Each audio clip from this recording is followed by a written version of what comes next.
Hi friends, Gujarat KKR match రద్దు, Tony నుండి Gujarat out. ఆ వివరాలేంటో ఇప్పుడు చూద్దాం. కోల్కతా నైట్ రైడర్స్ పై గెలిచి ప్లే ఆఫ్ ఆశలు సజీవంగా ఉంచుకోవాలనుకున్న గుజరాత్ టైటానిక్ కి వరుణుడు షాక్ ఇచ్చాడు. కనీసం టాస్క్ కూడా వేయకుండా మ్యాచ్ రద్దయింది. ప్రతికూల వాతావరణం వల్ల టాస్క్ కూడా నిదానంగా వేస్తామని తొలుత నిర్వాహకులు ప్రకటించారు. ఆ తర్వాత వర్షం తీవ్రంగా పడటంతో అయితే రాత్రి 10:30 సమయంలో వరుణుడు కరుణించాడు.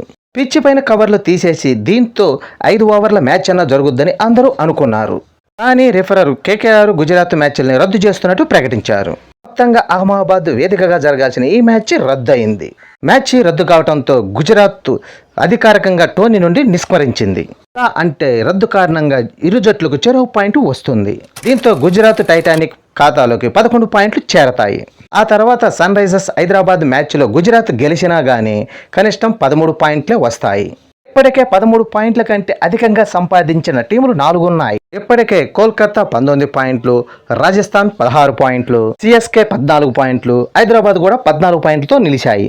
ఇక ఈ పాయింట్లు అధిగమించడం అసాధ్యం. దీంతో ఐపీఎల్ 2024 సీజన్లో నాకౌట్ అయిన 3వ జట్టుగా గుజరాత్ టైటానిక్ నిలిచింది. ఇప్పటికే Mumbai Indians, Punjab Kings Tony నుండి వైదొలిగాయి. ఇప్పటికే 19 పాయింట్లు సాధించిన కేకేఆర్ టేబుల్ టాపర్గా సాగుతుందా? అయితే కేకేఆర్ చివరి మ్యాచ్లో ఓటమి పాలైన టాప్ 2లోనే ఉంటుంది. ఇది ఇలా ఉంటే రాజస్థాన్ రాయల్స్ తప్ప ఏ జట్టుకి 19 పాయింట్లు అధిగమించే ఛాన్సు లేదు. మిగతా ఏ 2 బ్యాచ్లు కూడా 18 పాయింట్ల కంటే అధికంగా వచ్చే అవకాశం లేదు. అది కూడా వరుసగా 2 మ్యాచ్లు విన్ అయితేనే. ఈ వీడియో నచ్చితే లైక్ చేయండి, షేర్ చేయండి, ప్లీజ్ సబ్స్క్రైబ్ చేయండి.